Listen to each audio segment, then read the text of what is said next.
Hello and good evening, everyone. My name is Robbie V, and I'll be your narrator for tonight.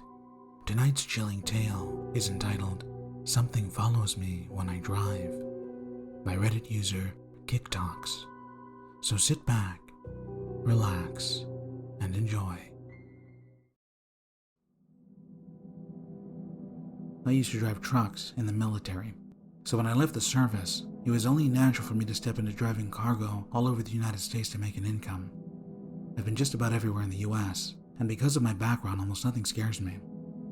I've driven through backwash towns so desolate and isolated that one could easily imagine that the residents peeping out at you from their windows were mutated cannibals.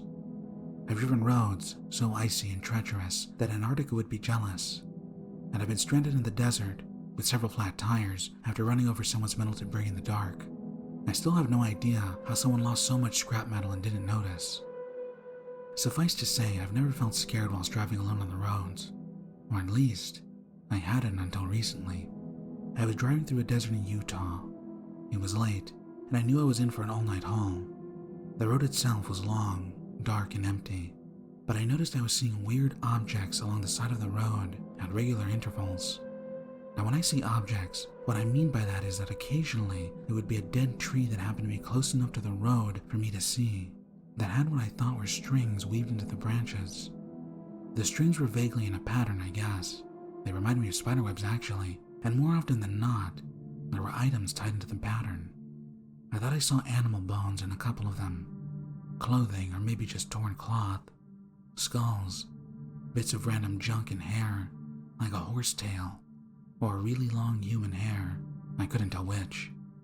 Each one was different, but they all had the same feel to them, and seeing them as often as I was had me a little uneasy. The last one I saw was two dead trees leaning over the road that were connected by strings like some sort of entryway or a theme park gate or something. After I drove through that one, there weren't any more. Now don't get me wrong, driving through the desert at night, you get used to seeing all sorts of weird shit normally. But I wasn't going to stop and examine these things just in case it were some kind of a trap. Hell, for all I knew, they could have just been some modern art on display. Either way, I wasn't taking that chance. And since I was working towards the deadline anyway, I really didn't have the time to stop either. So don't bother asking me why I didn't stop and take a closer look. You have your answers right here.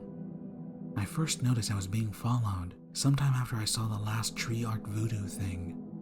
I had just driven past an animal carcass that was large and mangled. One thing you should know is that to help pass the time while driving, I made it a game to try and identify roadkill. I'm usually quite good at it, but this one was different.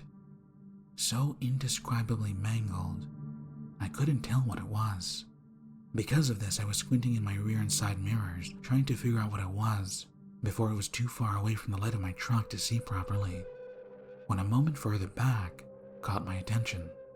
It wasn't anything overt, it was just that in the distance, I could see a dark shape traveling in the same direction as I was.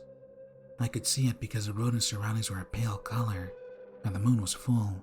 It didn't have any lights, which I found strange because it seemed large. I thought it was maybe a car, but it never got any closer or further. It just stayed the same distance away, ominously following after me. I checked on its progress regularly, and it's safe to say that its presence was what spurred me on to my destination. I even arrived about an hour early. By daylight, whatever it was had gone. I don't remember specifically seeing it go, but I do remember noticing its absence with relief. I came to the conclusion that it was probably up to something nefarious, perhaps a drug cartel car traveling at night without lights to avoid being seen, or something of a similar nature. After that job was done, I took a couple of days rest in a lovely little town. Had a blast of a time, nursed a vicious hangover, and took up another job scheduled for later in the week. When I got back on the road, I had entirely forgotten about being followed. I drove along making good time towards my new destination, but as the sun was starting to set, I got an uneasy feeling, that primal gut feeling that something's about to go down. That's what I had.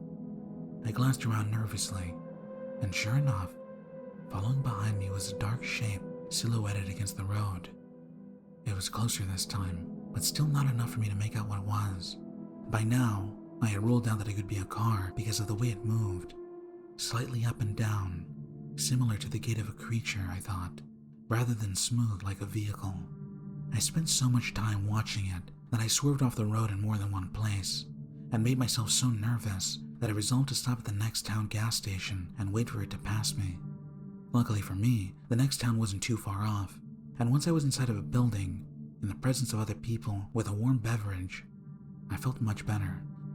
I waited an hour, but whatever it was, never passed the gas station.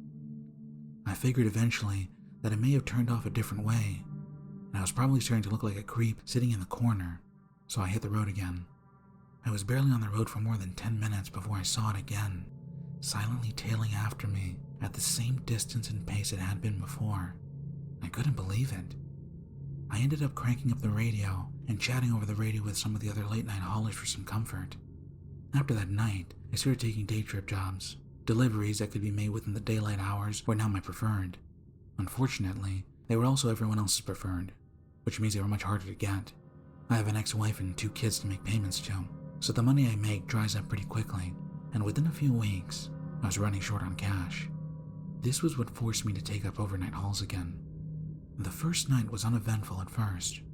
The moon was by now considerably disappeared, which made the night darker, but I didn't see anything following me. I took this as a good sign, rather than allowing myself to realize that just because I couldn't see it, didn't mean it wasn't there. It was a little after midnight, and I was driving under an overpass headed into the city. The road was completely empty, but the streetlights that were spaced out along the top of the overpass meant my surroundings were better lit for a time.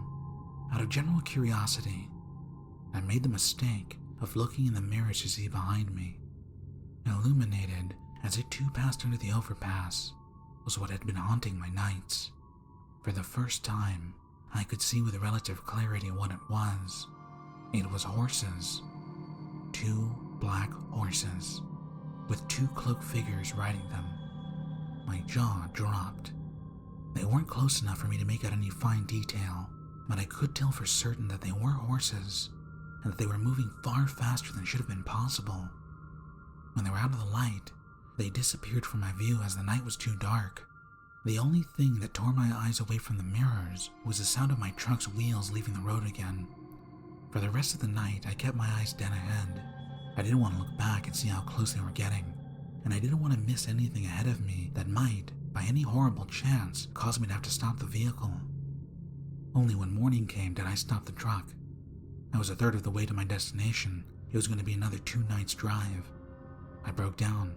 I am a grown man, and I am not afraid to say that seeing those horses and those figures chasing me, knowing that they had been chasing me for weeks, steadily getting closer each time I drove, was too much for me to handle. They don't teach you how to handle the paranormal at boot camp. I only get a few hours sleep before setting out again. I thought I could leave early and get most of my driving done during the daylight hours, and pull over when the night came. I might be a little late on my delivery, but that didn't matter to me at this point. However, my best plans were disrupted by the plague of roadworks. The road I had planned to take, which I had calculated would get me about halfway to my destination in the least amount of time and before the sunset, was closed off.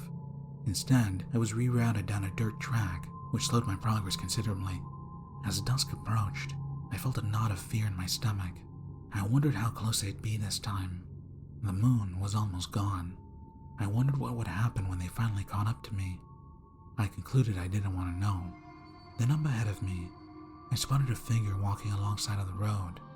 I had seen enough of these types of people in my time traveling, so I knew immediately that it was a hitchhiker. Normally, I don't pick them up.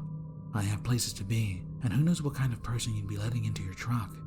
By this time, I was so desperate for company that I did. The kid stuck his thumb out, and I pulled over. He was young, early 20s, from the south, apparently heading north on the trip of a lifetime, as he told me, and his name was Marcus. Marcus talked fairly consistently as we drove, and was generally too excitable for my taste, but I didn't mind as much as I normally would have. Having the constant chatter was a welcome distraction from the pursuers I knew were coming with nightfall. Once it was dark, I kept my eyes focused ahead. I wasn't going to look behind me this time. I didn't want to. We were only an hour into the dark when Marcus suddenly became quiet. I looked over to see he was turned in his seat, staring back out the window. Without looking at me, he asked in a shaky voice, "Can you drive faster? I set my jaw firm and pressed harder on the gas. I knew he could see them. In a way, I was glad. Part of me had been considering that I was going crazy from the long hours, or that I had developed some sort of PTSD-induced hallucination. It was at this point that I couldn't help it. I needed to know how close they were.